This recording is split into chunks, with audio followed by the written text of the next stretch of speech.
आदिवासियों और जनजातियों की नुमाइंदगी कर रहे थे छोटा नागपुर के मुंडा जनजाति के श्री जयपाल सिंह मुंडा। एक ईसाई मिशनरी परिवार की मदद से पढ़ने के लिए वो ऑक्सफोर्ड इंग्लैंड गए थे। वो बहुत अच्छे हॉकी खिलाड़ी थे और 1928 में ओलंपिक गोल्ड जीतने वाली भारतीय टीम के कप्तान भी।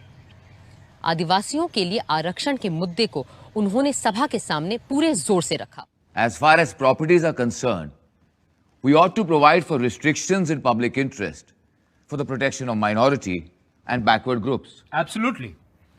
And this is very important. Very, very important. You see, I being an Adivasi can vouch for the fact that this one thing either makes me, gives me a new life or finishes me off completely. We must make it definite that the lands of the Adivasis are protected. And I want it to be definitely, most certainly mentioned in the Constitution. Very well. In pursuance of what Sri Jayapal Singh has just said, we might add, after public interest, including the protection of minority groups and tribes. Why not?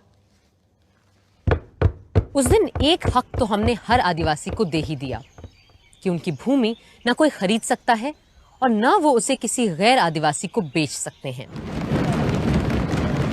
आज 6 दशकों बाद औरतें आरक्षण की मांग कर रही हैं क्योंकि हमारे सदनों में महिला सांसदों की तादाद औरतों की आबादी के अनुपात में ना के बराबर है।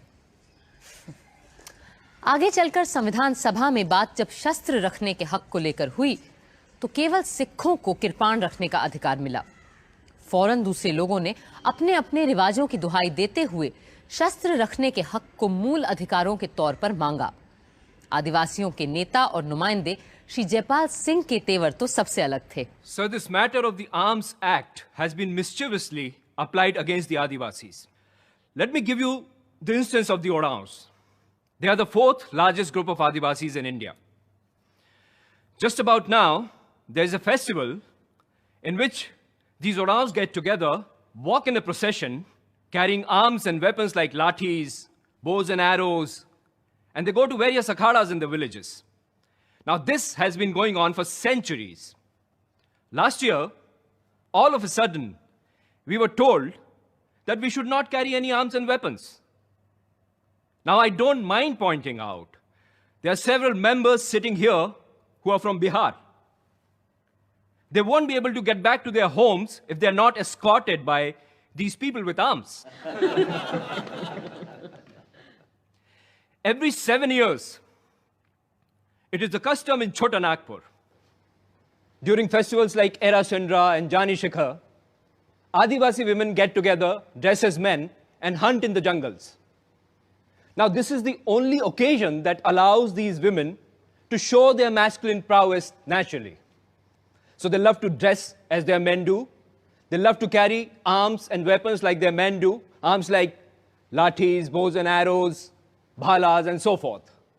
But according to this particular article in the Constitution, my fear is that upon seeing these women walking into the jungles with arms in their hands, the government might interpret that they were getting together for some kind of dangerous purpose.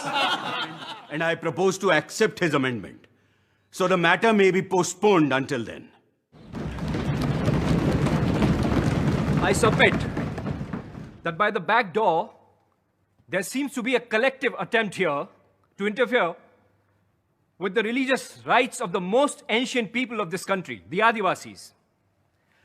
I remember during our discussions in the advisory committee, Maulana Azad was pleased to put a direct question to me. And his question was, क्या ये मजहबी चीज है? Is this a religious matter? Now, sir, as far as the Adivasis are concerned, there's absolutely no religious ceremony, no religious festival that can be performed or celebrated without the use of rice beer. So pardon my saying so, but this amendment seems to be a vicious one. It seeks to interfere with my religious rights. So whether you put it in the Constitution or not, I am not prepared to give up my religious privileges. छोटे अल्पसंख्यक समुदायों की भाषाओं के अपने दावे थे, जैसे कि आदिवासियों की भाषाएं।